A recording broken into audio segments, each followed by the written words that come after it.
Hello नमस्कार आप सभी का मुकेश बैरागी अकेडमी में बहुत बहुत स्वागत है। हम आचार्य रामचंद्र शुक्ल की बुक से हिंदी साहित्य का इतिहास पढ़ रहे थे। उसमें पहला टॉपिक पढ़ लिया, प्रथम संस्करण का वक्तव्य। इसका पहला टॉपिक था, ये पढ़ लिया। आज से पढ़ेंगे इसकी विशेष सूची है।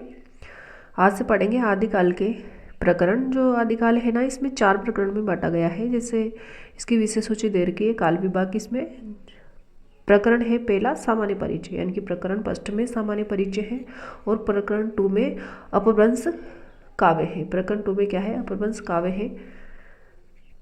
प्रकरण 3 में है ना जो देश भाषा काव्य है। प्रकरण 4 में फुटकल रचनाएं, जिसमें लोक भाषा के पद्य, कुशरो, विद्यापति इत्यादि है।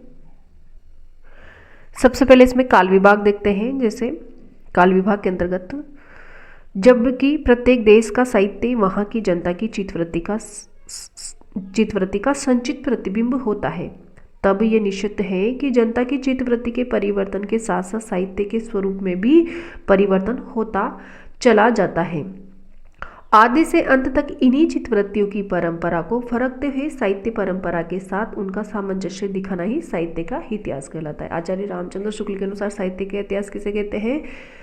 तो आदि से अंत तक इन्हीं चित्तवृत्तियों की परंपरा को परखते हुए साहित्य परंपरा के साथ उनका सामंजस्य दिखाना ही साहित्य का इतिहास है। यानी कि चित्तवृत्तियों के परिवर्तन के साथ साथ साहित्य के स्वरूप में भी परिवर्तन होता चला जाता है। और आदि से अंत तक इन्हीं चित्तवृत्तियों की परंपरा को परखते हुए साहित्य परंपरा के साथ उनका सामंजस्य दिखाना ही साहित्य का इतिहास कहलाता है। जनता की चित्तवृत्ति बहुत कुछ राजनीतिक, सामाजिक, सांप्रदायिक और धार्मिक परिस्थिति के अनुसार होती है। अतः कारण स्वरूप इन परिस्थितियों की किंचित दिग्दर्शन भी साथ ही साथ आवश्यक होता है।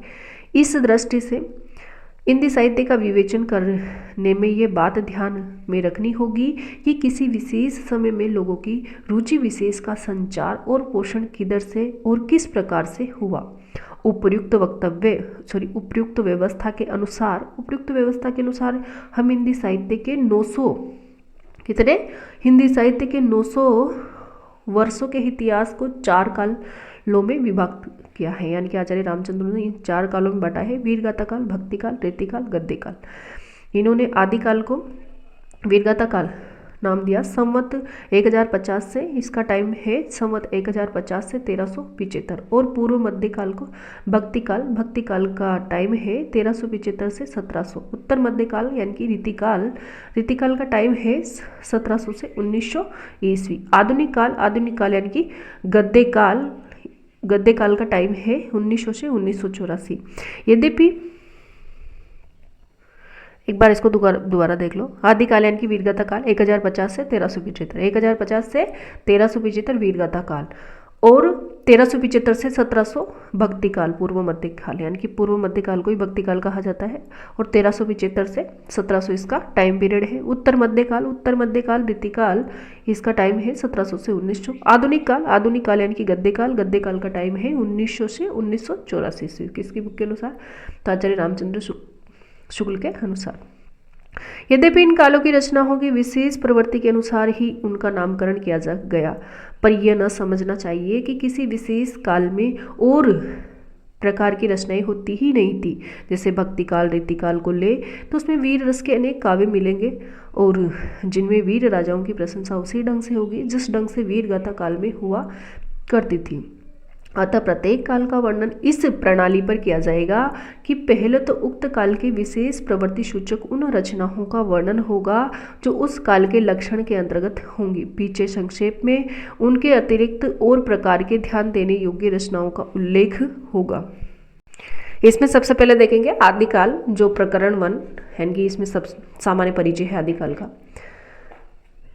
तो देखते हैं आदिकाल का परिचय, सामान्य परिचय। प्राकृत की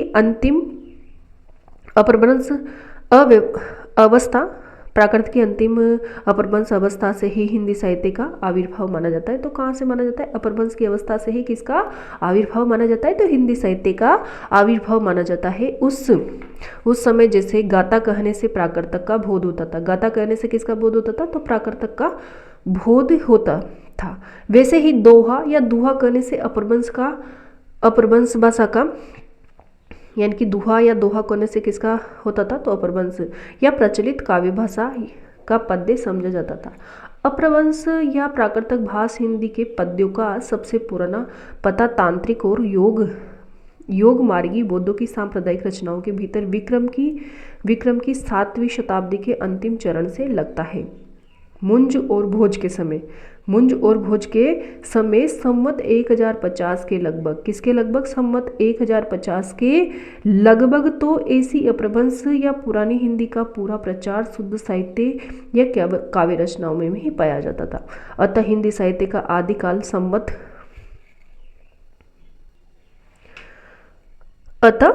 हिंदी साहित्य का आदिकाल संवत 1050 से लेकर के संवत 1375 तक, 1050 से लेकर के संवत 1375 तक, अर्थात महाराज भोज के समय से लेकर के हमीर देव के समय से कुछ पीछे तक माना जाता है। यानी कि महाराज भोज के समय से लेकर के हमीर देव के समय के कुछ पीछे तक माना जाता है। यद्यपि जनश्रुति इस काल का आरंभ और पीछे ले जाती है और संवत 770 में भोज के पूर्व पुरुष राजा मान के सभासद, किसके, तो राजा मान के सभासद पुष्य नामक किसी बंदी जन का दोहो में एक अलंकार ग्रंथ लिखना बताती है शिव सरोज, पर इसका कहीं कोई प्रमाण उपलब्ध नहीं है। आदिकाल की इस दीर्घ परंपरा के बीच 150 वर्ष के भीतर तो रचना, यानी कि 150 वर्ष के भीतर तो रचना की किसी विशेष प्रवृत्ति का निश्चय नहीं होता। धर्म, नीति, श्रृंगार, वीर सब प्रकार की रचनाएं दोहों में मिलती हैं। यानी कि धर्म, नीति, श्रृंगार, वीर सब प्रकार की रचनाएं दोहों में मिलती है। इस अनिर्दिष्ट लोक प्रवृत्ति के उपरांत जब मुसलमानों की चढ़ाइयों का प्रारंभ होता है, तब से हम हिंदी साहित्य की प्रवृत्ति एक विशेष रूप से बंधती हुई पाते हैं। राजाश्रित कवि और चारण जिस प्रकार नीति, श्रृंगार आदि की पुटकल दोहे राजसभाओं में सुनाया करते थे, उसी प्रकार अपने आश्रयदाता राजाओं के पराक्रम, चरित्रों एवं गाथाओं का वर्णन भी किया करते थे। यानी कि पुटकल दोहे राजसभाओं में सुनाया करते थे, किसके, तो नीति और श्रृंगार आदि के पुटकल दोहे राजसभाओं में सुनाया करते थे। उसी प्रकार अपने आश्रयदाताओं राजाओं के पराक्रमपूर्ण चरित्रों एवं गाथाओं का वर्णन भी किया करते थे। यही प्रबंध परंपरा रासों के नाम से पाई जाती हैं, जिसे लक्ष्य करके इस काल को हमने वीरगाथा काल कहा। तो वीरगाथा काल किसने कहा, आचार्य रामचंद्र शुक्ल के अनुसार किस परंपरा के आधार पर, तो यही जो जिस पराक्रम चरित्रों की गाथाओं का वर्णन किया जाता था ना, इसी प्रबंध परंपरा, यानी कि यही परंपरा किस में पाई जाती है, रासों के नाम से जानी जाती है और रासों ग्रंथों में पाई जाती है, जिसे ही लक्ष्य करके इस काल को हमने किस नाम से कहा, तो वीरगाथा काल कहा। आचार्य रामचंद्र शुक्ल के अनुसार आदिकाल को कौन सा नाम दिया गया, वीरगाथा काल, ध्यान रखना है। दूसरी बात इस आदिकाल के संबंध में ध्यान देने की यह है कि इस काल की इस काल की जो साहित्यिक सामग्री प्राप्त है, उसमें कुछ तो असंदिग्ध है और कुछ संदिग्ध है। असंदिग्ध सामग्री जो कुछ प्राप्त है, उसकी भाषा अपभ्रंश अर्थात प्राकृतिक भाष, प्राकृत की रूढ़ियों में से बहुत कुछ बुद्ध हिंदी है। इस अपभ्रंश या प्राकृतिक भाषा हिंदी का अभिप्राय यह है कि यानी कि उस समय की ठीक बोलचाल की भाषा नहीं है जिस समय कि इसकी रचनाएं मिलती हैं। यह उस समय के कवियों की भाषा है। कवियों ने काव्य परंपरा के अनुसार साहित्यिक प्राकृत के पुराने शब्द तो लिए ही हैं, यानी कि इसमें कवियों ने काव्य परंपरा के अनुसार साहित्यिक प्राकृत के पुराने शब्द तो लिए ही हैं। जैसे पीछे की हिंदी के तत्सम संस्कृत शब्द लिए जाने लगे, विभक्तियां, कारक चिन्ह और क्रियाओं के रूप आदि भी बहुत कुछ अपने समय से कहीं 100 वर्ष पुराने रखे। बोलचाल की भाषा घिसाकर बिल्कुल जिस रूप में आ गई थी, सारा वही रूप न लेकर कवि और चारण आदि भाषा का बहुत कुछ वह रूप व्यवहार में लाते थे जो उनसे 100 वर्ष पहले कवि परंपरा रखती चली आती थी। अपभ्रंश के जो नमूने हमें पद्यों में मिलते हैं, वे उस काव्य भाषा के हैं जो अपने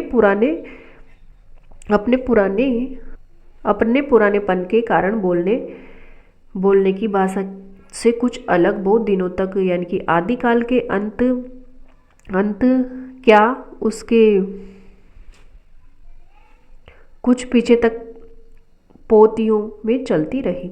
विक्रम की 14वीं शताब्दी के मध्य में एक और तो पुरानी परंपरा के कोई कवि संभवतः सारंगधर, कौन थे, संभवतः सारंगधर और हमीर की वीरता का वर्णन ऐसी भाषा में कर रहे थे। यानी कि ये पद्य है, चली है वीर हमीर पाहुबर मेण ही कंपई, दिगमग णह अंदार दूली सुर रह आछा इह। यानी कि दूसरी ओर खुसरो मियाँ दिल्ली में बैठे ऐसे बोलचाल की भाषा में पहेलियाँ और मुकरियाँ कह रहे थे। खुसरो की मुकरिया इसमें प्रसिद्ध है ये, यानी कि इंपॉर्टेंट पंक्ति है। यहाँ से क्वेश्चन आ जाता है, एक नार ने अचरज किया, सांप मार पिंजरे में दिया। इस प्रकार 15वीं शताब्दी में एक हो तो विद्यापति बोलचाल की मैथिली के अतिरिक्त इस प्रकार की प्राकृतिक भाषा पुरानी काव्य भाषा भी बनते रहे। बालचंद बिजाई भाषा दूह नहीं लगही दूजन आशा। और दूसरी ओर कबीरदास जी अपनी अटपटी बानी में इस प्रकार इस बोली में सुना रहे थे। यानी कि ये कबीरदास जी की पंक्तियां हैं, अगिन जो लागी नीर में कदो जलिहा जारी, उत्तर दक्षिण के पंडिता रहे विचारी विचारी। सारांश यह है कि अपभ्रंश की यह परंपरा विक्रमी की 15वीं शताब्दी के मध्य तक चल रही थी। एक ही कवि विद्यापति ने दो प्रकार की भाषा का व्यवहार किया, पुरानी अपभ्रंश भाषा का और बोलचाल की देसी भाषा का। पुरानी अपभ्रंश भाषा का और बोलचाल की देसी भाषा का, इन दोनों भाषाओं का भेद विद्यापति ने स्पष्ट रूप से सूचित किया। जैसे देसिन बहना सब जन मिठ्ठा, देसिन बहना सब जन मिठ्ठा, ते तेसिन जब हो अवट्ठा। देसिन बहना सब जन मिठ्ठा, ते तेसिन जब हो अवट्ठा। तो किसकी पंक्तियां ये विद्यापति की पंक्तियां हैं। अर्थात देसी भाषा बोलचाल की भाषा सबको मीठी लगती है। देसी भाषा या बोलचाल की भाषा है ना जो सबको मीठी लगती है।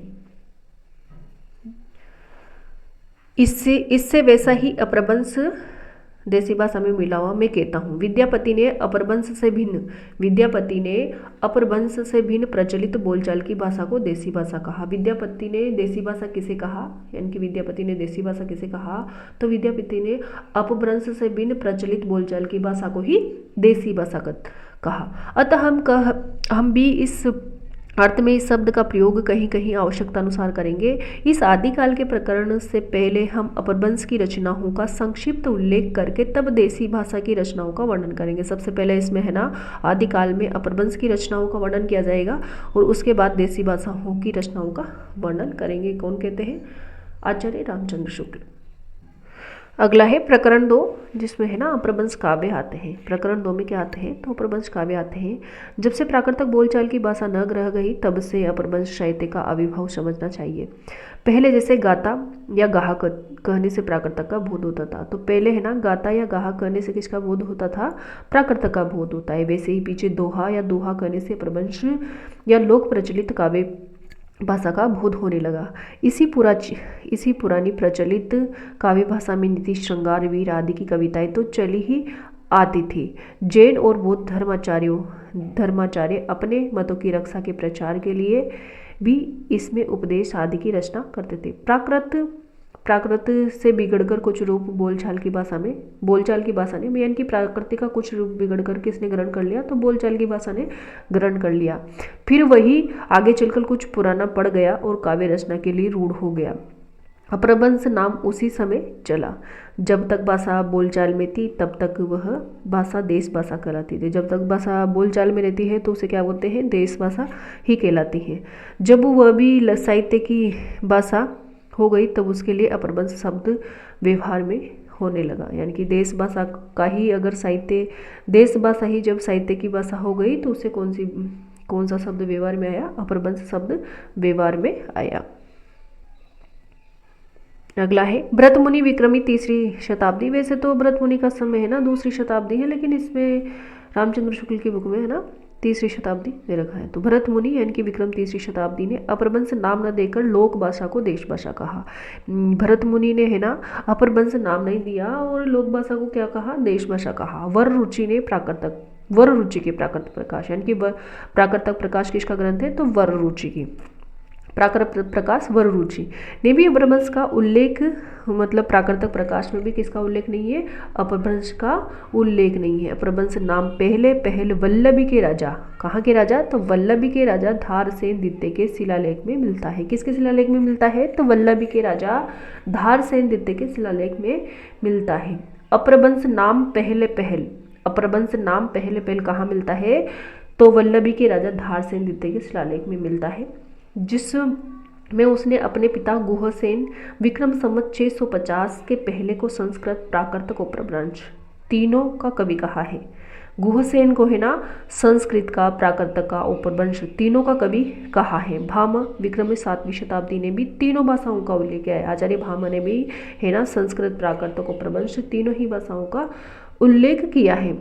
बाण ने हर्षचरित किसका ग्रंथ है, तो बाण का, तो बाण ने हर्षचरित में संस्कृत कवियों के साथ भाषा कवियों का भी उल्लेख किया है। इन ग्रंथों को जरूर याद रखना, यहाँ से क्वेश्चन आते हैं। इस प्रकार अपभ्रंश या प्राकृतिक भाषा हिंदी में रचना होने पर पता हमें विक्रम की 7वीं शताब्दी में मिलता है। उस काल की रचना के नमूने बौद्धों की वज्रयान शाखा, बौद्धों की कौन सी शाखा, बौद्धों की 2 शाखा होती है यानी कि वज्रयान और वज्रयान हीनयान। तो वज्रयान शाखा की सिद्धों की कृतियों के बीच मिलती हैं। संवत 990 में देवसेन नामक एक जैन ग्रंथकार हुए। कब हुए देवसेन, तो 990 में, यानी कि संवत 990 में देवसेन नामक एक ग्रंथकार हुए। कौन थे ये देवसेन, जैन ग्रंथकार थे। उन्होंने भी श्रावकाचार नामक की पुस्तक दोहों में बनाई। तो श्रावकाचार किसकी है, देवसेन की। श्रावकाचार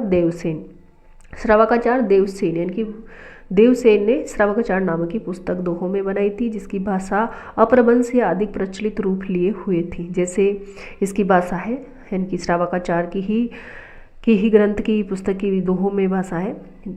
जो जिण शासन बासयू सो मही कहियूँ सारू, जो पालही सही भाव करीशो सरी पाही पारो, यानी कि जो जिण शासन बास्यु सो मही कहियूँ सारू, जो पालय संभाव करी सो सरी पारू। इन्हीं देवसेन ने दब सहाव पयास नामक एक और यानी कि द्रव्य स्वभाव प्रकाश, इसको क्या बोलेंगे, द्रव्य स्वभाव प्रकाश नामक एक और ग्रंथ दोहों में बनाया। तो दब सहाव पयास देवसेन का ही ग्रंथ है। देवसेन का ग्रंथ है दब सहाव पयास, जिसका पीछे से माइल धवल ने गाथा और साहित्य की प्राकृतिक में रूपांतर किया। माइल धवल ने किस में रूपांतरित कर दिया, तो गाथा और साहित्य की प्राकृतिक में रूपांतर किया। इसके पीछे तो जैन कवियों की बहुत सी रचनाएं मिलती है, जैसे श्रुति पंचमी कथा, योगसार, जस हर चरी हूँ, अणये कुमार चरी हूँ इत्यादि। ध्यान देने की बात यह है कि चरित्र काव्य या आख्यान काव्य के लिए अधिकतर चौपाई दोहे की पद्धति ग्रहण की गई है। पुष्पदंत जो संवत 1029 के आदि पुराण और उत्तर पुराण चौपाइयों में है। पुष्पदंत संवत 1029 के आदि पुराण और उत्तर पुराण चौपाइयों में है। उसी काल के आसपास जस चरिहूँ यशधर चरित्र भी चौपाइयों में रचा गया। जैसे बिणु धवलेण सहेड़ू किम हलई, बिणु जीवेण देहू किम चलई, बिणु जीवेण मोख को पावई, तुम्हारीशु किम अपही आवही। चौपाई है। चौपाई दोहे की ये परंपरा आगे चलकर सूफियों की प्रेम कहानियों में और तुलसी के रामचरितमानस में तथा छत्र प्रकाश, ब्रजविलास, सबल सिंह चौहान के महाभारत इत्यादि अनेक आख्यान काव्यों में पाए जाते हैं। बौद्ध धर्म विकृत होकर वज्रयान संप्रदाय के रूप में देश के पूर्वी भागों में बहुत दिनों से चला आ रहा था। इन बौद्ध तांत्रिकों के बीच वामाचार अपनी चरम सीमा को पहुंचा और यह बिहार से लेकर आसाम तक फैले हुए सिद्ध कहलाते थे। 84 सिद्ध इन्हीं में से हुए हैं, जिनका परंपरागत स्मरण जनता को अब तक है। इन तांत्रिक योगियों को लोग अलौकिक शक्ति संपन्न समझते थे। ये अपनी सिद्धियों और विभूतियों के लिए प्रसिद्ध थे। राजशेखर ने कर्पूर मंजरी, राजशेखर का ग्रंथ है कर्पूर मंजरी।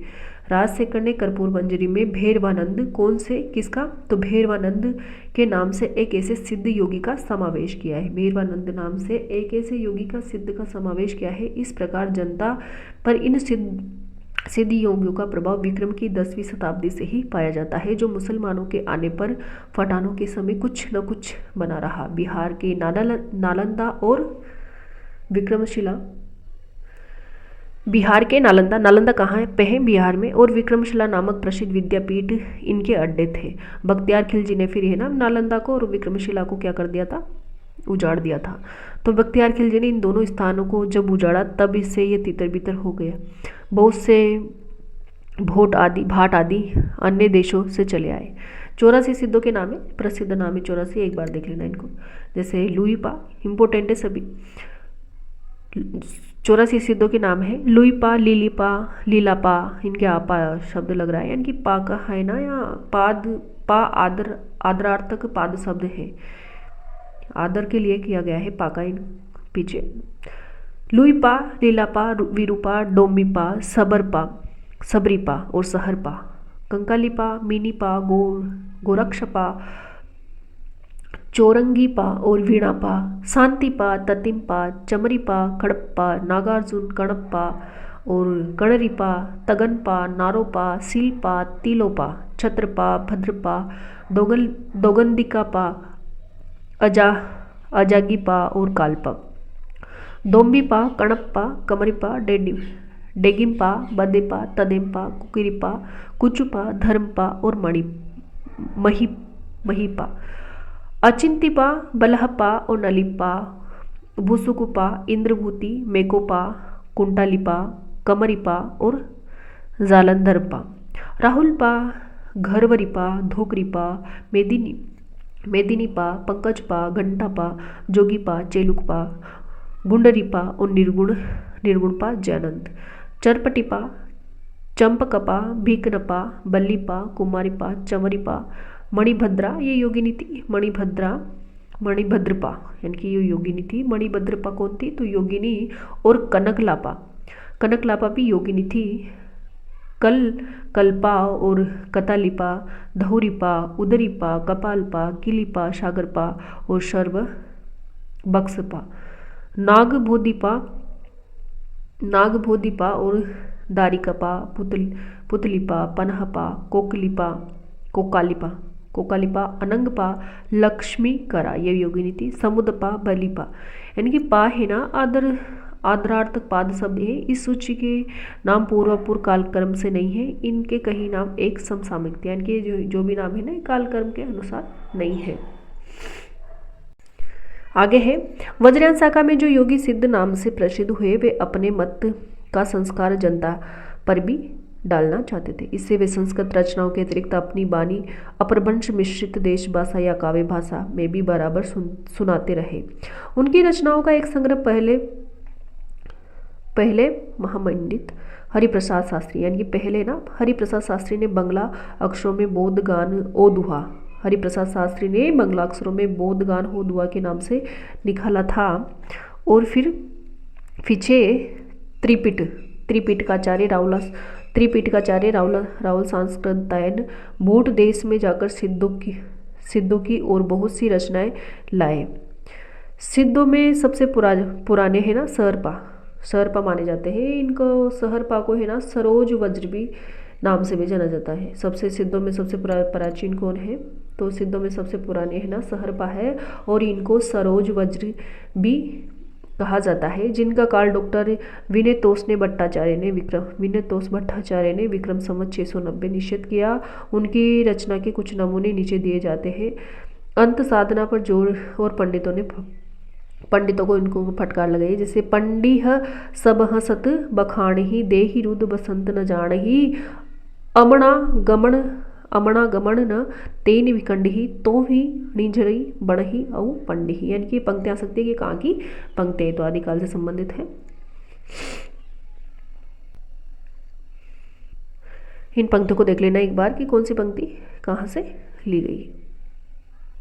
इनको भी देख लो एक बार इन पंक्तियों को। जही मन पवन न संचरही रवि शशि नाही पवेश, तही बट चित विसाम करूं से रहे कही उवेश, घोर अंधारे चंदमणि जिमि उज हो करे ही परम महासु एक कणे दुरही अशेष हरे हूँ, जीवन तह जो नहु जरही सो अजरामर होई, गुरु उप ऐसे विमल ही सो पर धरना कोही। की अगली पंक्तियां है लुईपा की। कोवा तरवर पंच बिड़ाल चंचल चिए पड़हु काल, दिट करही महासु परिमाण लुही लुही बनही गुरु पुंचिह जानी। ये इंपॉर्टेंट है लुईपा की,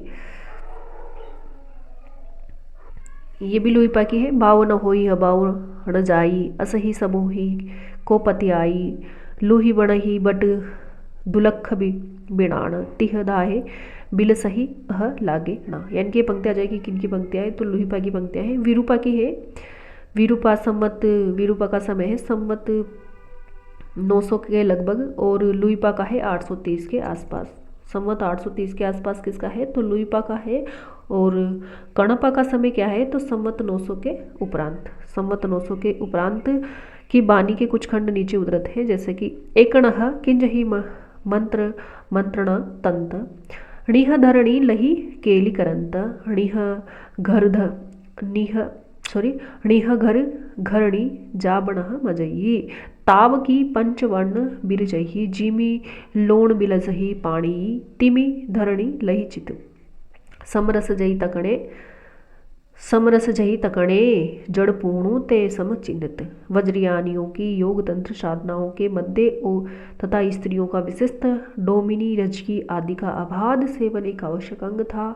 सिद्ध कणपा डोमिनी का आह्वान गीत इस प्रकार करते हैं, यानी कि डोमिनी का जो आह्वान गीत करते हैं वो इस प्रकार करते हैं। कौन, सिद्ध कणप्पा। ये सिद्ध कणप्पा की पंक्तियां हैं, इस प्रकार गाते हुए। नगर ही बारी डोबी तोहरी कुड़िया छई, छोई जाई सो बाह्य नाड़िया, हालो डोबी तोय सम करीबम सांग, निगिण कणह कपाली जोई लाग, 100 पदमा 64 पाखुंडी चढ़ी नाचह डोबी बापुड़ी, हालो ढोंबी तो पुंच भी सद्भावे, ऐशशी झांसी डोंबी कहारी नावे। गंगा जमुना माजे रे बहिनाई, यानी कि गंगा जमुना माजे रे बहिनाई, ताही बुडली मातिंग पोव्या लीले पार करई। किसकी है ये, तो ये कणप्पा की, सिद्ध कणप्पा की पंक्तियां हैं। गंगा जमुना माजे रे बहिनाई, ताही बुडली मातंगी पोही हा लीले पार करई। आगे इन पंक्तियों को देखते हैं। बाहु तो ढोंबी बाहर लो ढोंबी, बाट न बहिली उचारा, सदगुरु पाह पहे जाहिब पुणु जणूरा। आगे की पंक्तियां हैं। काह नावड़ी खटिमन करिहल आल, सदगुरु बहने गर पतवाल, चीह तीर करी गहुरे नाही, अन्न उपाय पार न जाई। कापलिक जोगियों से बचे रहने का उपदेश घर में सास ननद आदि देती रहती थी, और पर वे आकर्षित होती थी, जैसे कृष्ण की ओर गोपियां होती थी। राग देश मोह लाही चार, परम बीक लवही मुक्तिहार, मारी हूँ सास ननद घर साली, माह मारिया कणह बहिल कबाली। तोड़ा घट के भीतर का विहार देखिए। नाड़ी शक्ति दिह दरही खदे, अनह डमरु बाज ही वीर नादे, काणह कपाली जो की पहिट अचारे, देह नहरी बिहरई एकारे। इसी ढंग की कुकुरीपाक संवत, यानी कि कुकुरीपाक का अगर टाइम देखा जाए तो 900 के उपरांत है। इनका एक गीत देखिए। ससुरी नींद गेल बहुड़ी जागह, का नेट चोर निलखा गही मागह, दिवस ही बहुणी काड़ ही डरे बाह, और रति बहिले कामरु जाह। रस्सी मार्गियों की सामान्य प्रवृत्ति के अनुसार सिद्ध लोग अपनी बानी को ऐसी पहेली के रूप में रखते थे जिसे कोई बिरला ही बूझ सकता है। सिद्ध तंतिपा की अटपट बानी सुनी है। बेग संसार बाह हिल जाह, दुहिल दूध के भेंट समाह, बलद बिहायल गवही ह बाझे, पिटा दुहही एतीना साजे। आगे है, बौद्ध धर्म ने जब तांत्रिक रूप धारण किया तब उसमें से 5 ध्यानी बुद्धा और उनकी शक्तियों के अतिरिक्त अनेक बोधिसत्वों की भावना की गई जो सृष्टि का परिचालन करते हैं। वज्रयान में आकर महासुखवाद का परिवर्तन हुआ। वज्रयान में आकर किसका परिवर्तन हुआ? तो महासुखवाद का परिवर्तन हुआ। प्रज्ञा और उपाय के योग से इस महासुख की दशा की प्राप्ति मानी गई। इसे आनंद स्वरूप ईश्वर तत्व ही समझिए। निर्वाण के 3 अवयव ठहराए गए, जैसे शून्य, विज्ञान और महासुख। निर्वाण के कितने अंग ठहराए गए? तो 3 अंग ठहराए गए, शून्य, विज्ञान और महासुख। उपनिषद में तो ब्रह्मानंद के सुख के परिणाम का, यानी कि उपनिषद में तो ब्रह्मानंद के सुख के परिणाम का अंदाजा करने के लिए उसे सहवास से 100 गुना कहा था। पर वज्रयान में निर्वाण के सुख का स्वरूप ही सहवास के समान बताया गया है, यानी कि वज्रयान के निर्वाण के सुख का स्वरूप ही सहवास के सुख के समान बताया गया है। शक्तियों सहित देवताओं के युगनद स्वरूप की भावना चली और उनकी नग्न मूर्तियां सहवास की अनेक अश्लील मुद्राओं में बनने लगी, जो कहीं कहीं अब भी मिलती है। रस या गुह्य की प्रवृत्ति बढ़ती गई और गुह्य समाज या श्री समाज स्थान स्थान पर होने लगे। ऊंच नीच कई वर्णों की स्त्रियों को लेकर मद्यपान के साथ अनेक विभिन्न विधान वज्रयानियों की साधना के प्रधान अंग थे। सिद्धि प्राप्त करने के लिए किसी स्त्री या जिसे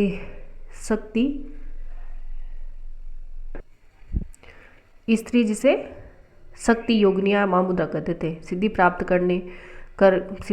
करने के लिए किसी स्त्री का, जिसे क्या कहते थे? योगिनिया महामुद्रा कहते थे, योग का सेवन आवश्यक था। इसमें कोई संदेह नहीं है कि जिस समय मुसलमान भारत आए थे ना, उस समय देश की पूर्वी भागों में पूर्वी भाग कौन कौन से देश के? तो बिहार, बंगला, उड़ीसा में धर्म के नाम पर दुराचार फैला था।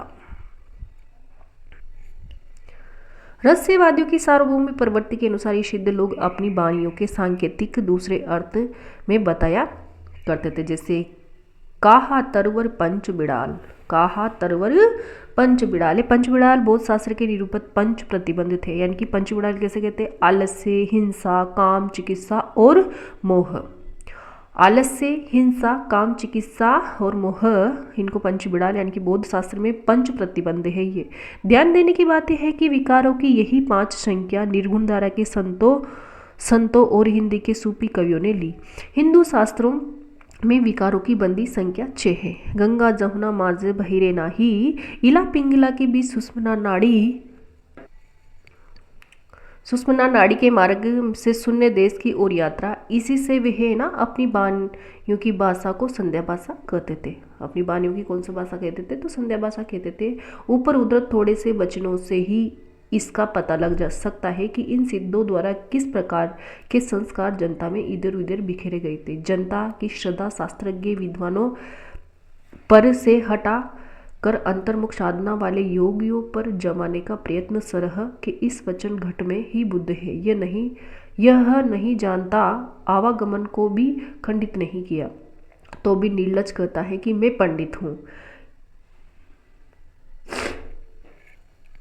स्पष्ट रूप से झलकता है। यहाँ पर यह समझ रखना चाहिए कि योग मार्गी बौद्धों ने ईश्वरत्व की भावना कर ली थी। ये संस्कृत की पंक्तियां, इनको देख लेना एक बार। इसी प्रकार जहाँ रवि, शशि, पवन आदि की गति नहीं, वहाँ चित्त को विश्राम कराने का दावा ऋजु सीधे दक्षिण मार्ग को छोड़कर बंक टेढ़ा वाम मार्ग ग्रहण करने का उपदेश भी है। सिद्ध कणप्पा कहते हैं कि जब तक अपनी गृहिणी का उपभोग न करेगा तब तक पंच वर्ण की स्त्रियों के साथ विहार क्या करेगा।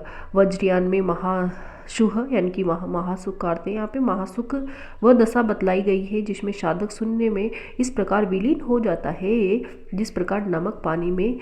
इस दशा का प्रतीक खड़ा करने के लिए युगनद यानी कि स्त्री पुरुष का आलिंगन जोड़ा। युगनद का अर्थ क्या है? स्त्री पुरुष का आलिंगन जोड़ा की भावना की गई है। कणप्पा का ये वचन कि जिमी लोण बिलज ही पानी ए ही तिमी घरणी लहिचित, इसी सिद्धांत का द्योतक है। कहने की आवश्यकता नहीं है कि कोल कापालिक आदि इन्हीं वज्रयानियों से निकले। कैसा ही शुद्ध और सात्विक धर्म हो, गुह्य और रहस्य के प्रवेश से वह किस प्रकार विकृत और पाखंडपूर्ण हो जाता है, वज्रयान इसका प्रमाण है। गोरखनाथ के नाथ पंथ का मूल भी बौद्धों की यही वज्रयान शाखा है। 84 सिद्धों में गोरखनाथ गोरक्षप्पा भी गोरक्षप्पा कहा गया है इनको। गोरखनाथ को क्या बोला गया है? 84 सिद्धों में गोरक्षप्पा भी गिन ली गए थे, पर यह स्पष्ट है कि उन्होंने अपना मार्ग अलग कर लिया। योगियों की इस हिंदू शाखा ने वज्रयानियों के अश्लील और विवश विधानों से अपने को अलग रखा। यद्यपि शिव शक्ति की भावना के कारण कुछ श्रृंगारमयी वाणी भी नाथ पंथ को किसी किसी ग्रंथ जैसे शक्ति संगम तंत्र में मिलती है। गोरख ने पतंजलि के उच्च लक्ष्य ईश्वर की प्राप्ति को लेकर हठ योग का प्रवर्तन किया। यानी कि गोरख ने पतंजलि के उच्च लक्ष्य ईश्वर की प्राप्ति को लेकर हठ योग का प्रवर्तन किया। वज्रयानी सिद्धों का लीला क्षेत्र भारत का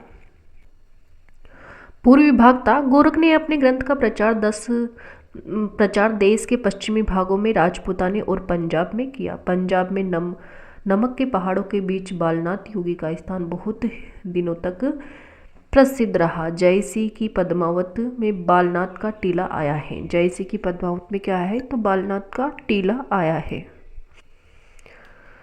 गोरखनाथ के समय का ठीक पता नहीं। राहुल सांकृत्यायन ने वज्रयानी सिद्धों की परंपरा के बीच उनका जो स्थान रखा, उनके अनुसार उनका समय विक्रम की 10वीं शताब्दी आता है। उनका आधार वज्रयानी सिद्धों की एक पुस्तक रत्नाकर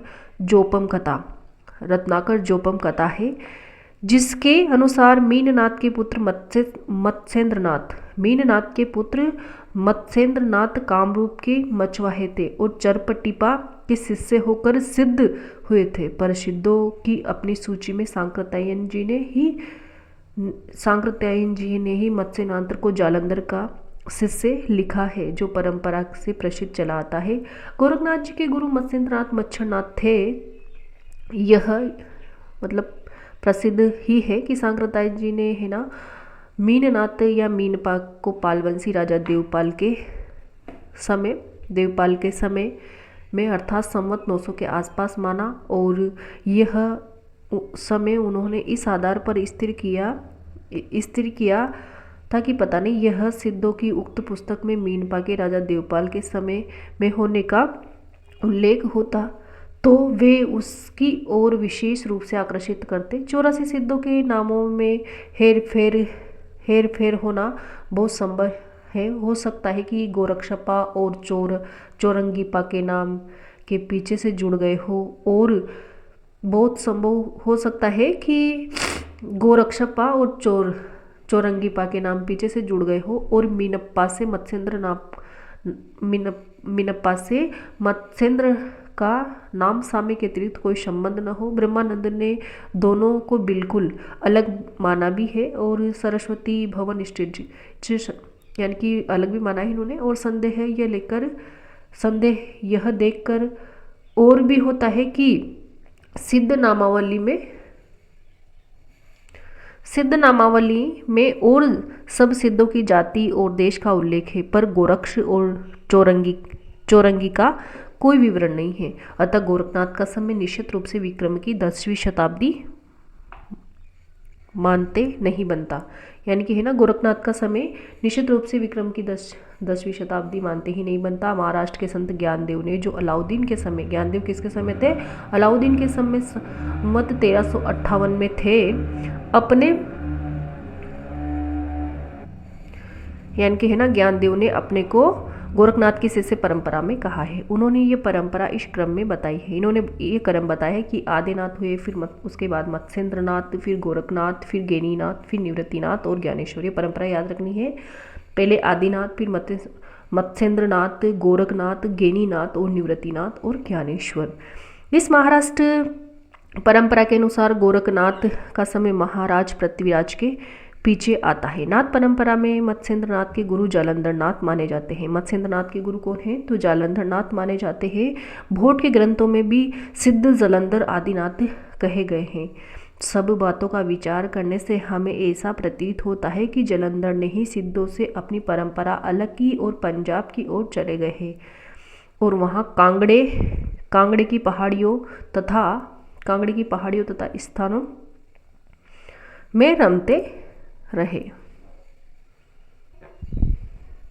पंजाब का जालंधर शहर उन्हीं का स्मारक जान पड़ा। नाथ संप्रदाय के किसी ग्रंथ में जालंधर को बालनाथ भी कहा है। नमक के पहाड़ों के बीच है ना बालनाथ का टीला बहुत समय तक प्रसिद्ध रहा। मत्स्येंद्र जालंधर के शिष्य थे और नाथपंथी की यह धारणा ठीक जान पड़ती कि मीनप्पा के गुरु चरपटीनाथ हो सकते हैं, पर मत्स्येंद्र नाथ गुरु जालंधर ही थे। सांकृत्यायन जी ने गोरख का समय स्थिर किया है और मीनपा का राज्य नहीं है, यहाँ पे राजा है। मीनपा का राजा देवपाल का सामयिक और मत्स्येंद्र का पिता मानकर मत्स्येंद्र का मीनपा से कोई संबंध न रहने पर उक्त समय मानने का कोई आधार नहीं रह जाता और पृथ्वीराज के समय के आसपास ही विशेषतः कुछ पीछे गोरखनाथ के होने का अनुमान दृढ़ होता है। जिस प्रकार सिद्धों की संख्या 84 प्रसिद्ध है, उसी प्रकार नाथों की संख्या 9 प्रसिद्ध है। यानी कि जिस प्रकार 84 सिद्ध प्रसिद्ध हुए ना, उसी प्रकार नाथ कितने हैं? 9। अब भी लोग नवनाथ और 84 सिद्ध कहे सुने जाते हैं। गोरक्षी सिद्धांत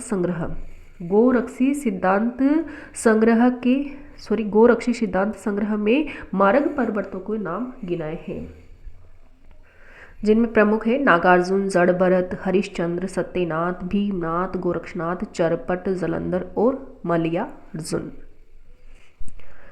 इन नामों में नागार्जुन, चरपट और जालंधर सिद्धों की परंपरा में भी है। नागार्जुन संवत 702, नागार्जुन का टाइम क्या है? तो संवत 702 में प्रसिद्ध रसायनी भी थे। नाथ पंथ में रसायन की सिद्धि है। नाथ पंथ सिद्धों की परंपरा से ही छट कर निकला है, इसमें कोई संदेह नहीं है। इतिहास से इस बात का पता लगता है कि महमूद गजनवी के भी कुछ पहले सिंध और मुल्तान में भी कुछ मुसलमान बस गए थे, जिनमें कुछ सूफी भी थे। बहुत से सूफियों ने भारतीय योगियों से प्राणायाम आदि की क्रियाएं भी सीखी। इसका उल्लेख मिलता है कि गोरखनाथ चाहे विक्रम की 10वीं शताब्दी में हुए हो चाहे 13वीं में, उनका मुसलमानों से परिचित होना अच्छी तरह माना जा सकता है, क्योंकि जैसा कहा जा चुका है उन्होंने अपने पंथ का प्रचार पंजाब और राजपूताने की ओर किया। इतिहास और जनश्रुति से इस बात का पता चलता है कि सूफी फकीरों और पीरों के द्वारा इस्लाम को जनप्रिय बनाने का उद्योग भारत में बहुत दिनों तक चलता रहा। पृथ्वीराज के पिता के समय ख्वाजा मोइनुद्दीन के अजमेर आने और अपनी सिद्धि का प्रभाव दिखलाने के गीत मुसलमानों में अब तक गाए जाते हैं।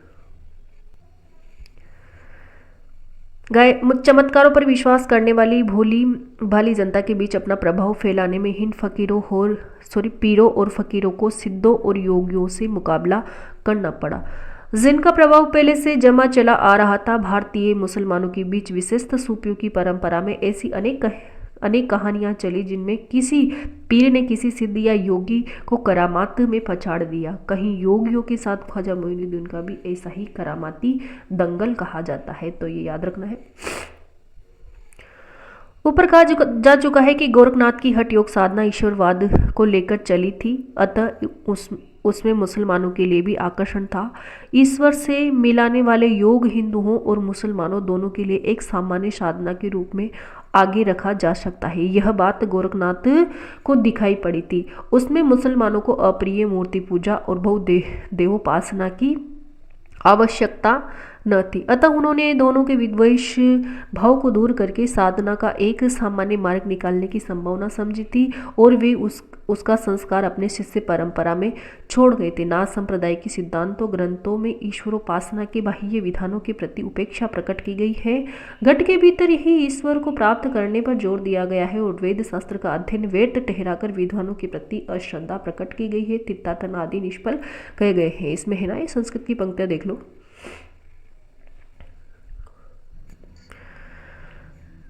परमात्मा की अनिर्वचनीयता इस ढंग से बताई गई है कि शिव न जानामि कथम वदामि, शिव न जानामि कथम वदामि शिवम जानामि, शिवम न जानामि कथम वदामि और शिवम च जानामि कथम वदामि। इसके संबंध में सिद्ध लुइपा भी कह रहे हैं। शुद्ध लुइपा की पंक्तियां ये, भाव न होई अभाव न होई, भाव न होई अभाव न होई, अहि से सबोही को पति आई, नाद और बिंदु संज्ञा वज्रयान सिंधा, सिद्धों के बराबर चलती रही। गोरख सिद्धांत में उनकी व्याख्या इस प्रकार की गई है, नाथांसो नाथो नादांस प्राण, शक्तेंशो बिंदु बिंदु रासन शरीरम।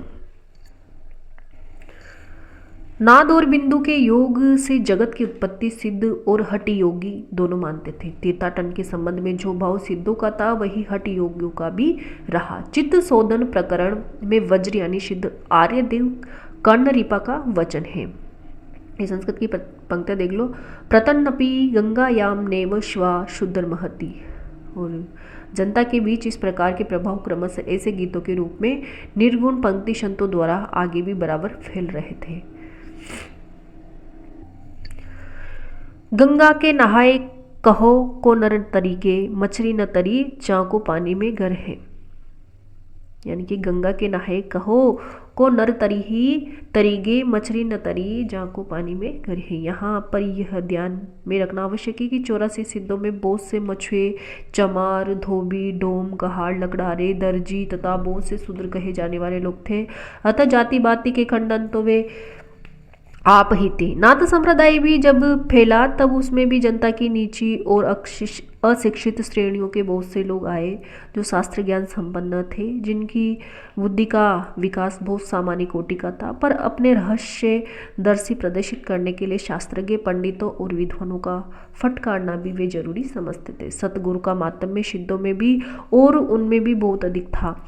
नाथ पंथ के जोगी कान की लोके बड़े बड़े छेद करके स्फटिक की भारी भारी कुंडल पहनते थे। क्या पहनते थे? नाथपंथी के जोगी कान की लो में है ना बड़े बड़े छेद करके स्फटिक के भारी भारी कुंडल पहनते थे। इससे कनपटे कहलाते थे। जिससे इनको क्या बोला जाता था? कनपटे कहलाते थे। कनपटे सिद्ध। जैसा पहले कहा जा चुका है कि इस पंथ का प्रचार राजपूताने पंजाब की ओर अधिक रहा। अतः जब मत के प्रचार के लिए इस पंथ में भाषा के भी ग्रंथ लिए गए, तब उधर की प्रचलित भाषा का व्यवहार किया गया। उन्हें मुसलमानों को अपनी वाणी सुनानी रहती थी, जिनकी बोली अधिकतर दिल्ली के आसपास खड़ी बोली थी। इससे उसका मेल भी उनकी वाणियों में अधिकतर रहता था। इस प्रकार नाथ पंथ के इन जोगियों ने परंपरा साहित्य की भाषा काव्य भाषा से सीधा, जिसका ढांचा नागर अपभ्रंश या ब्रज का था, अलग ही शतकोड़ी भाषा का सहारा लिया, जिसका ढांचा कुछ खड़ी बोली लिए राजस्थानी था। देश भाषा की इन पुस्तकों में पूजा, तीर्थाटन आदि के साथ हज, नमाज आदि का भी उल्लेख पाया जाता है। इस प्रकार की एक पुस्तक का नाम है काफिरवोद। क्या नाम है? काफिरवोद। नाथ पंथ के उपदेशों का प्रभाव हिंदू के अतिरिक्त मुसलमानों पर भी प्रारंभ काल में ही पड़ा। बहुत से वे मुसलमान निम्न श्रेणी के ही सही नाथ पंथ में आए। अब भी इस प्रदेश में बहुत से मुसलमान जोगी गेरुआ वस्त्र पहने, गूदड़ी की लंबी झोली लटकाए, सारंगी बजा बजा कर कली में अमर राजा भरतरी के गीत गाते फिरते हैं और पूछने पर गोरखनाथ को अपना आदि गुरु बताते हैं। अभी भी आते हैं और ऐसे ही गीत गाते रहते हैं। ये राजा गोपीचंद के भी गीत गाते हैं। गोपीचंद के भी गीत गाते जो बंगाल में चटगांव के राजा, जो बंगाल में कहाँ के राजा थे? चटगांव के राजा थे। और उनकी माता मेनावती, कहीं मेनावती गोरख की शिष्या और कहीं जलंधर की शिष्या। कहीं तो मेनावती को है ना गोरख की शिष्या बताया गया है और कहीं पर जलंधर की शिष्या कही गई है। देश भाषा में लिखे गोरख पंथ की पुस्तकें गद्य और पद्य दोनों में है और विक्रम संवत 1400 के आसपास की रचना है। यानी कि गोरख की जो पुस्तक है ना वो गद्य पद्य दोनों में है और 1400 ईस्वी के आसपास की रचना है। कौन से ईस्वी के? तो 1400 ईस्वी के, 1400 के पास की आसपास की रचना है। इनमें सांप्रदायिक शिक्षा है जो पुस्तकें पाई गई है ना उनके नाम है, जैसे गोरख गणेश गोष्ठी, महादेव गोरख संवाद, गोरखनाथ जी की 17 कला, गोरख बोध, दत्त गोरख संवाद, योगेश्वरी शाकी, नरवई बोध, विराट पुराण, गोरखसार और गोरखनाथ की वाणी। ये सब ग्रंथ गोरख के नहीं उनके अनुयायियों शिष्यों के रचे गए हैं। गोरख के समय की भाषा लिखने पढ़ने में विवृत होती थी। उसमें प्राकृत या अपभ्रंश शब्दों का थोड़ा या बहुत मेल अवश्य रहता था। उपयुक्त पुस्तकों में नरवई बोध इंपॉर्टेंट है। नरवई बोध के नाम नरवई यानी कि नरवई का अर्थ क्या है, नरपति में ही अपभ्रंश का आभास है। अतः इन पुस्तकों में अधिकतर संस्कृत ग्रंथों के अनुवाद यह बात उनकी भाषा के ढंग से ही प्रकट होती है। विराट पुराण संस्कृत में विराट पुराण का अनुवाद है। विराट पुराण है ना, संस्कृत में विराट पुराण का अनुवाद है। गोरखनाथ के ये संस्कृत ग्रंथ पाए जाते हैं। सिद्ध यानी कि जो गोरखनाथ है ना, उनके संस्कृत ग्रंथ है, जैसे सिद्ध सिद्धांत पद्धति, विवेक मातंड, सिद्ध सिद्धांत पद्धति, विवेक मातंड, शक्ति संगम तंत्र, निरंजन पुराण और विराट पुराण, ये सभी पुस्तकें किसकी है, गोरखनाथ की। हिंदी भाषा में लिखी पुस्तकें अधिकतर इन्हीं के अनुवाद का सहारा है। हाँ, साकी और बानी में शायद कुछ रचना गोरख की है, कुछ रचनाएं गोरख की भी मानी जा सकती है साकी और बानी में। पद का ये नमूना देखिए, स्वामी तुम ही गुरु गुसाई अम्हे जो शिव, शब्द एक बुजीबा, निरारंभे चेला कुण विधि रहे, निरारंभे चेला कुण विधि रहिए, सतगुरु होई से पूछया कहे, अबूदु रैया हाटे बाटे, अबूदु रैया हाटे बाटे, रूस विरस की छाया, तजिबा काम क्रोध लोभ मोह संसार की माया, तजिबा काम क्रोध लोभ मोह संसार की माया।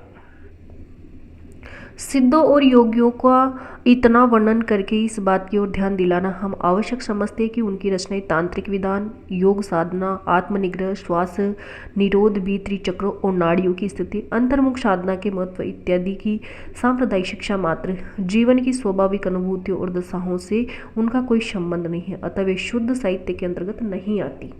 उनको उसी रूप में ग्रहण करना चाहिए जिस रूप में ज्योतिष, आयुर्वेद आदि ग्रंथ, यानी कि इनको है ना ज्योतिष, आयुर्वेद आदि ग्रंथों के रूप में ही गिनना चाहिए, साहित्य की के अंतर्गत नहीं आती। उनका वर्णन केवल दो बातों में विचार किया गया है। पहली बात तो भाषा, इनमें दो बातों का विचार किया गया है। पहली बात तो भाषा, सिद्धों की उद्धृत रचनाओं की भाषा देश भाषा मिश्रित अपभ्रंश, यानी कि जो सिद्धों की है ना रचनाओं की भाषा है ना, देश भाषा मिश्रित अपभ्रंश या पुरानी हिंदी काव्य भाषा है। यह तो स्पष्ट है कि उन्होंने भरसक उसी सर्वमान्य व्यापक काव्य भाषा में लिखा जो उस समय गुजरात, राजपूताने और ब्रजमंडल से लेकर बिहार तक लिखने पढ़ने की शिष्ट भाषा थी। पर मगध में रहने के कारण सिद्धों की भाषा में कुछ पूर्वी प्रयोग भी जैसे बहिले बुढ़ी मिले हुए हैं। पुरानी हिंदी की व्यापक काव्य भाषा का ढांचा सोरसेनी, प्रसूत, अपभ्रंश अर्थात ब्रज और खड़ी बोली, पश्चिम हिंदी का था वही ढांचा हम मुद्रित रचनाओं के हैं। जो सो मारिया पहिटू जहाँ किंजही करत जावे जब तक किताब इत्यादि इस प्रकार देख लो इनको। ये प्रयोग मागधी प्रसूत पुरानी बंगला के नहीं, सोरसेनी प्रसूत पुरानी पश्चिम हिंदी के हैं। सिद्ध कणप्पा की रचनाओं में यदि हम ध्यान पूर्वक देखें तो ये एक बात साफ झलकती है कि वह यह है कि उपदेश की भाषा तो पुरानी टकसाली हिंदी काव्य भाषा, टकसाली हिंदी किसे कहते हैं, काव्य भाषा को, पर गीत की पुरानी भाषा बिहारी या पूर्वी बोली है। यही भेद हम आगे चलकर कबीर की साकी और रमेनी, साकी किसकी ग्रंथ है तो कबीर की, साकी और रमेनी कबीर के हैं, की भाषा में पाते हैं कि साकी की भाषा तो खड़ी बोली राजस्थानी मिश्रित सामान्य सदुकड़ी है। साकी की भाषा कैसी है, राजस्थानी मिश्रित सामान्य भाषा सदुकड़ी, पर रमेनी के पदों में भाषा की काव्य में, यानी कि रमेनी की भाषा है ना काव्य की ब्रज भाषा और कहीं कहीं पूर्वी बोली है।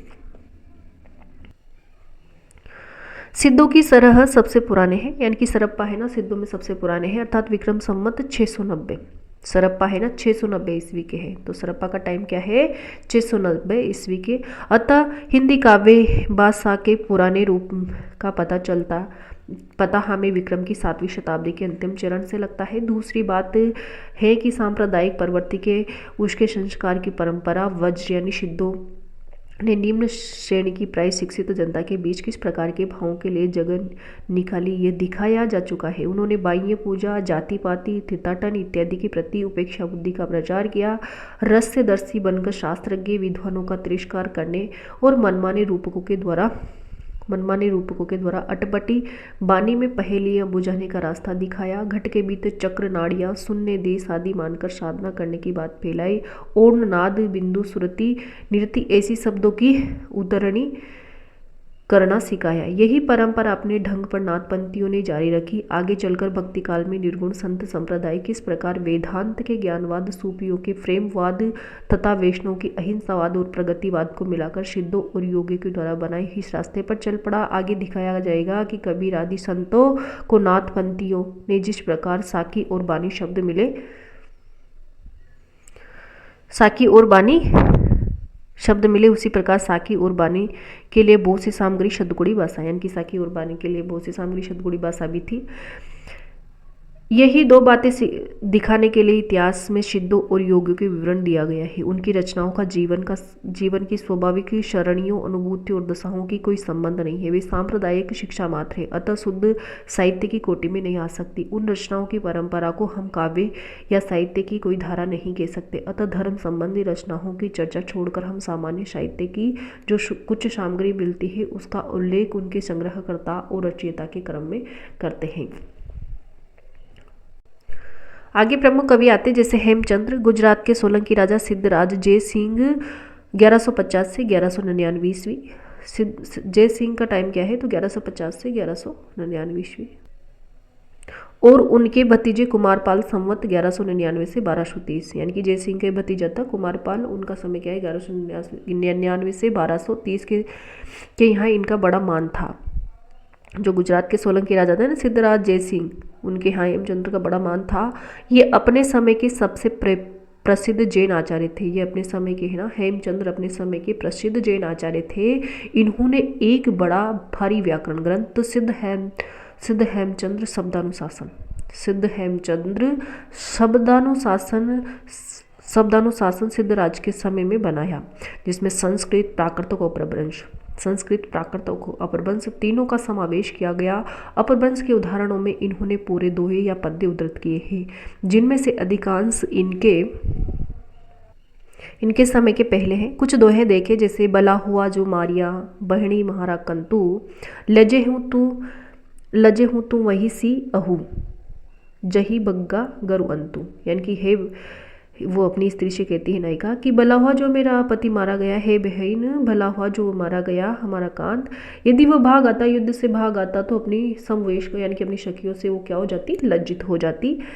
अगली पंक्ति है जही स न आवही दुह गरु काई अमोहु, तुजु वहिणु ज कंडही तहु, सही है सो पीयू होई न मुज्जू, यानी कि हे दुती यदि वह घर नहीं आता तो मेरा क्यों अधोमुख है, यानी कि हे दुती यदि वह घर नहीं आता तो तेरा क्यों अधोमुख है। हे सखी जो तेरा वचन खंडित करता है, यानी कि श्लेष की दूसरी भाषा में अर्थ में जो तेरे मुख का चुंबन द्वारा शत करता है वह मेरा प्रिय नहीं है। अगली पंक्तियां है जे महू दिणहा दिहट्टा दही पहु सतेण, ताण गणति ही अंगुली ही जजरियाहू नहेण, जो दिन और अवधि दत्ती है, यानी कि अर्थात प्रिय के प्रवास जाते हुए मुझे दिए थे, उन्हें नख से गिनते गिनते मेरी उंगलियां जर्जित हो गई है। ये पंक्तियां हैं। आगे की पंक्तियां हैं पिय संगमी कहूँ निदड़ी, पीहेहु फरक कहो केम्ब, मही विनव्वी विनसिहा निनंद एव न तेब, यानी कि प्रिय के संगम से नींद कहाँ और प्रिय के प्रोक्ष भी क्यों करावे, यानी कि नींद प्रिय के संगम में नींद कहाँ और प्रिय के प्रोक्ष में भी क्यों करावे। मैं दोनों प्रकार से ही विनाशिता हुई हूँ, न यो नींद आए यो न त्यों। अपने व्याकरण के उदाहरणों के लिए हेमचंद्र भट्टी के समान द्वाश्रय काव्य, यानी कि द्वाश्रय काव्य किसका है, द्वयाश्रय काव्य किसका है तो हेमचंद्र भट्टी का है, और ये भट्टी की रचना है। इसके अंतर्गत कुमारपाल चरित नामक प्राकृतिक काव्य भी है। यह काव्य अपभ्रंश के पद्य रखे गए। तो ये यहाँ तक था हेमचंद्र।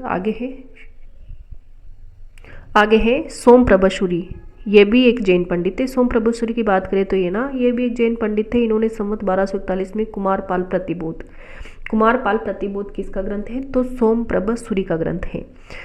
इन्होंने संवत 1241 में कुमारपाल प्रतिबोध के नामक एक गद्य पद्य में संस्कृत प्राकृतिक काव्य लिखा, जिसमें समय समय पर हेमचंद्र द्वारा कुमारपाल को अनेक प्रकार के उपदेश दिए जाने की कथाएं हैं। यह ग्रंथ अधिकांश प्राकृतिक के ही हैं। बीच बीच में संस्कृत श्लोक और अपभ्रंश के दोहे आए हैं। प्रबंध के पद्यों में कुछ तो प्राचीन है और कुछ सोमप्रभ और सिद्धपाल के कवि बनाए गए हैं। प्राचीन में से कुछ दोहे दिए जैसे रावण जाहिऊ जही दिहही दह मुह एक सरिहू, चिंता वही तही यही जनने कवणु पियावहू कीरू, यानी कि जिस दिन 10 मोह एक शरीर वाला रावण उत्पन्न हुआ था, तभी माता चिंतित हुई कि दूध किसमें पिलाऊं। रावण जाहू जी, यानी कि जिस दिन रावण पैदा हुआ था ना, तभी माता चिंतित हो गई थी। आगे की प्रमुख पंक्तियां हैं। बेस विसाट ही बारीह जही मनोहरिगत, गंगा जल पकाली ही वी सुण ही की होई पवित्र। यानी कि वैश्य विशिष्टि को बारिये बचाइए, यदि मनोहर गात्र होना तो भी बचाइए, गंगा जल से धोई कुतिया क्या पवित्र हो सकती है क्या। तो इन पंक्तियों को याद रखना है। सोमप्रभ सूर्य के समय की है। आगे है जेनाचार्य मेरुतुंग। जेनाचार्य मेरुतुंग इन्होंने संवत 1361 ईस्वी में प्रबंध चिंतामणि नामक एक संस्कृत भोज प्रबंध के ढंग का बनाया, जिसमें बहुत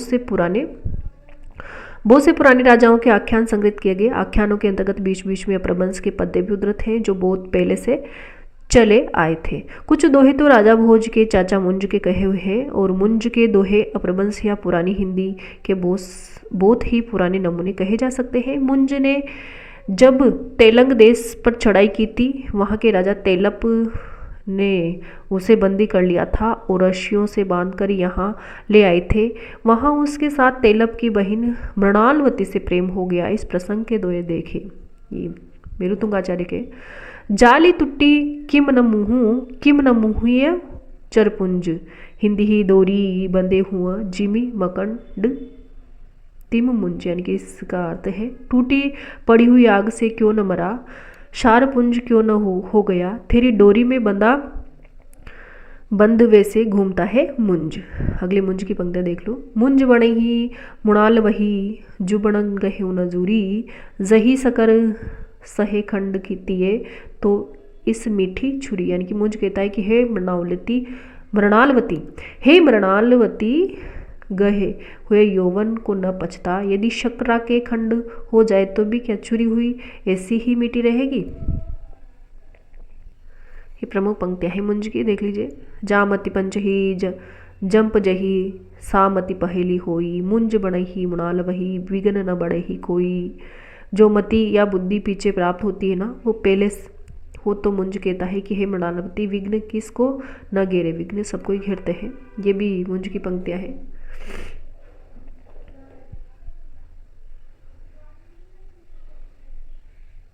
आगे है विद्याधर। विद्याधर इस नाम के कवि ने कन्नौज के किसी राठौड़ सम्राट शायद जयचंद प्रताप और पराक्रम का वर्णन किसी ग्रंथ में किया था। ग्रंथ का पता नहीं, पर कुछ पद्य प्राकृत पिंगल सूत्र में मिलते हैं। जैसे ये पद्य हैं जो प्राकृत पिंगल सूत्र के हैं।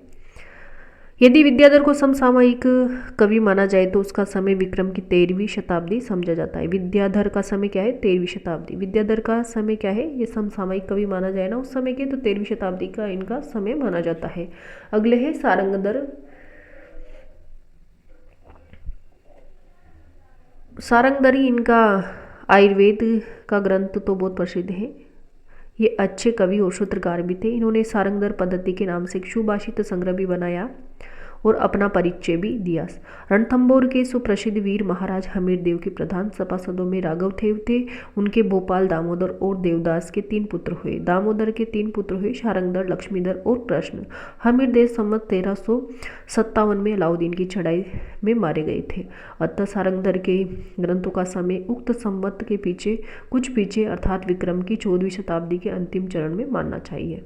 सारंगधर पद्धति में बहुत से साबर मंत्र और भाषा चित्र काव्य दिए गए हैं और बीच बीच में देश भाषा के वाक्य आए हैं। उदाहरण के लिए श्री मलदेव राजा की प्रशंसा में कहा हुआ ये श्लोक देखें। श्लोक देख लीजिए। परंपरा में प्रसिद्ध है कि सारंगधर ने हमीर रासो नामक एक वीरगाथा काव्य, हमीर रासो किसने लिखा? तो सारंगधर का ही हमीर रासो किसका है? सारंगधर का। एक वीरगाथा काव्य की भाषा में रचना की थी। ये काव्य आजकल नहीं मिलता। उसके अनुकरण पर बहुत पीछे का लिखा हुआ एक ग्रंथ हमीरासो नाम का मिलता है। प्राकृतिक पिंगल सूत्र उलटते पलटते मुझे हमीर की चढ़ाई, वीरता आदि के कहीं पद्य छंदों के उदाहरणों में मिले। मुझे पूरा विश्वास है कि ये पद्य असली हमीरासो के ही है। अतः ऐसे कुछ पद्य नीचे दिए जाते। कौन कह रहे? आचार्य रामचंद्र शुक्ल के। यानी कि ऐसे पद्य हमीरासो के ही हैं। कैसे? जैसे ढोला मारिय डिल्ली मह मूची मेच शरीर, सुर जजल्ला मतिवर चलिह वीर हमीर पाह बर मेहणी कंपई, दिगमगणह अंधार धूली सुर रही आछाही, दिगमगणह अंधार आण खुरसाणुक उल्ला, दर मरी धमशी विपंक मारू दिल्ली महडोला। यानी कि दिल्ली में डोल बजाया गया, मल्लेच्छों के शरीर मूर्छित हुए, आगे मंत्रीवर जज्जल को करके वीर हमीर चले, चरणों के भार, इनको देख लीजिए, चरणों के भार से पृथ्वी कांपती है, दिशाओं के मार्गों और आकाश में अंधेरा हो गया, धूल की रत आच्छादित करती है, ओल में कुरासनी ले आए, विपक्षियों का दलमल कर दबाया, दिल्ली में क्या बजाया, ढोल बजाया। अब प्रबंध की रचनाओं की परंपरा भी यहीं समाप्त होगी। यदि भी 50-60 वर्ष विद्यापति संवत 1460 ईस्वी में वर्तमान के बीच में देश भाषा के भी कुछ पद्य रख करके यहाँ पे 2 छोटी छोटी पुस्तकें लिखी, उस समय तक प्रबंध का स्थान देश भाषा ले चुकी थी।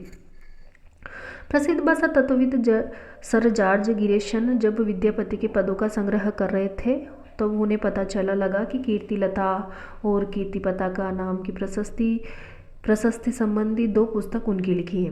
उस समय इनमें से किसी का पता न चला। थोड़े दिन हुए फिर महामहोपाध्याय पंडित हरप्रसाद शास्त्री नेपाल गए थे। वहाँ राजकीय पुस्तकालय में कीर्तिलता की एक प्रति जिसकी नकल उन्होंने ली। इस पुस्तक में तिरहुत के राजा यानी कि कीर्तिलता में है ना, तिरहुत के राजा कीर्ति सिंह की वीरता, उदारता और गुणग्राहिता आदि का वर्णन, बीच में कुछ देश भाषा के पद्य रखते हुए प्रबंध भाषा के दोहा, चौपाई, छप्पई, गाथा आदि छंदों में किया गया। इस प्रबंध की विशेषता यह है कि पूर्वी